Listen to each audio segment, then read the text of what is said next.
नमस्ते दोस्तों, आप सभी का इंस्पायर टेल्स यूट्यूब चैनल में स्वागत है। हम यहाँ पर आपके लिए मोटिवेशनल कहानियों, प्रेरणादायक किस्सों और प्यार भरी कहानियों को साझा करने के लिए है। हमारा मकसद आपको प्रेरणा देना, आपके दिल को छूना और आपकी जिंदगी में एक सकारात्मक परिवर्तन लाना है। तो आइए हमारे साथ जुड़े और एक साथ इनकी शक्ति को पहचानें। धन्यवाद इंस्पायर टेल्स को चुनने के लिए।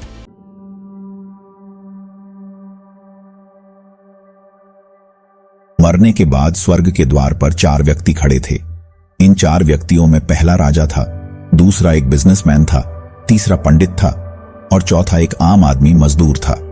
किसी को भी यह पता नहीं था कि कौन स्वर्ग के अंदर प्रवेश कर पाएगा और कौन वहीं से वापस लौटा दिया जाएगा।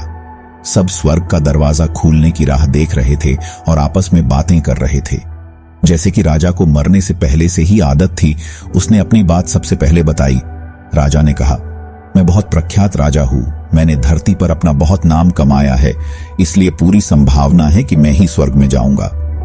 फिर व्यापारी ने अपनी बात सामने रखी। वह बोला, मैंने धरती पर खूब धन कमाया और उस धन से मैंने सैकड़ों लोगों की मदद की, इसलिए मैं ही स्वर्ग का हकदार हूं। अब बारी थी पंडित की, तो पंडित ने मुंह खोला और सबको यह कहा, चाहे तुम जो सोच लो, लेकिन यह बात तो तय है कि स्वर्ग के दरवाजे खुलेंगे तो मेरे लिए ही।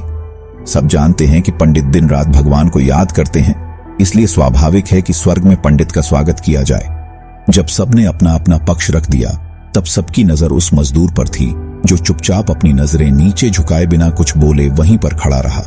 स्वर्ग का दरवाजा खुला और वहां पर एक देवदूत आकर खड़ा हो गया।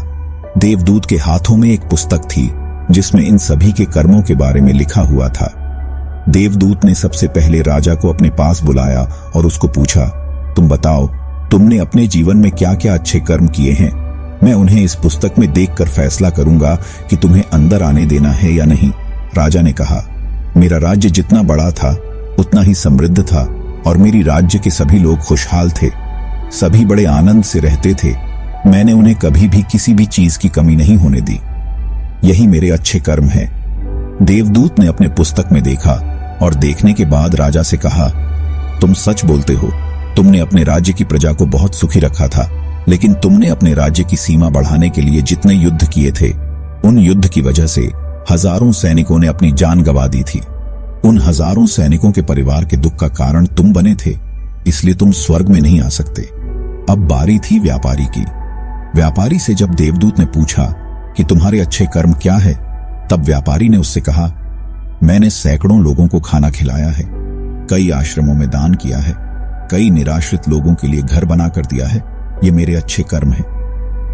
देवदूत ने फिर से अपने पुस्तक में ध्यान से देखा और देखने के बाद व्यापारी से कहा, तुम्हारा कहना भी ठीक है कि तुमने बहुत दान धर्म किया है, लेकिन यह दान धर्म तुमने जिन पैसों से किया है, उन पैसों को कमाने के लिए तुमने न जाने कितने झूठ बोले हैं, कितनी हेराफेरिया की है और कितनी मिलावटें की है, इसलिए तुम भी स्वर्ग में नहीं आ सकते।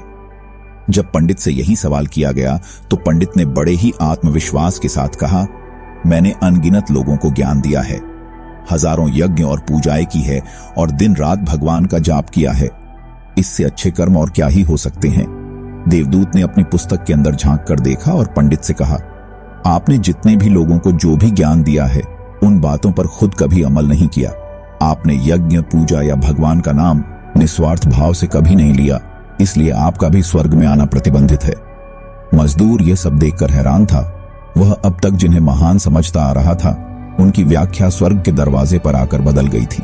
धरती पर जिन कामों को अच्छा समझा जाता है, उनका यहां पर कोई मूल्य नहीं था।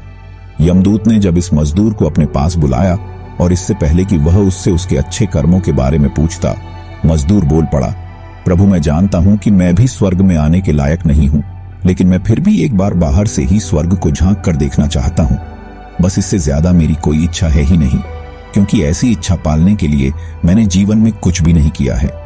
मैं पूरा दिन मेहनत करता और जो भी पैसे कमाता उन्हें अपने परिवार के पालन पोषण में खर्च कर देता, इसलिए दान धर्म के लिए कुछ बचता ही नहीं। लोगों की भला मैं क्या सेवा करता, क्योंकि काम के बाद जो थोड़ा सा समय मिलता उसको अपने ही बूढ़े माँ बाप की सेवा में बिता देता। और यह सब करने के बाद मैं कभी कभी मंदिर भी चला जाता और भगवान से जैसा भी मुझे दिया है उस जीवन के लिए धन्यवाद कहता। देवदूत ने अपनी पुस्तक में बड़े ध्यान से देखा और थोड़ी देर देखते ही रहा। फिर उसने मजदूर से पूछा कि तुम याद करके बताओ, तुमने कभी तो कोई अच्छा काम किया होगा। मजदूर ने थोड़ी देर सोचने के बाद बोला, हाँ मुझे थोड़ा थोड़ा याद है। एक बार मैं बहुत भूखा था और मैं खाना ही खाने बैठा था कि एक बहुत ही कमजोर कुत्ता जो ठीक से चल भी नहीं पा रहा था वह मेरे पास आ गया और मेरे खाने को देखने लगा।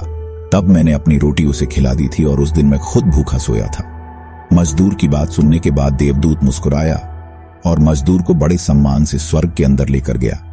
दोस्तों, अच्छे कर्म लोभ, मोह, माया इन सब भाव में आकर नहीं किए जाते और ना ही उन्हें अच्छे कर्मों की श्रेणी में गिना जाता है। निस्वार्थ भाव से किया गया एक ही अच्छा कर्म भी आपके जीवन के सारे पाप धोने की शक्ति रखता है। इसलिए जब भी मौका मिले निस्वार्थ भाव से और अच्छे मन से अच्छे कर्म किया करें।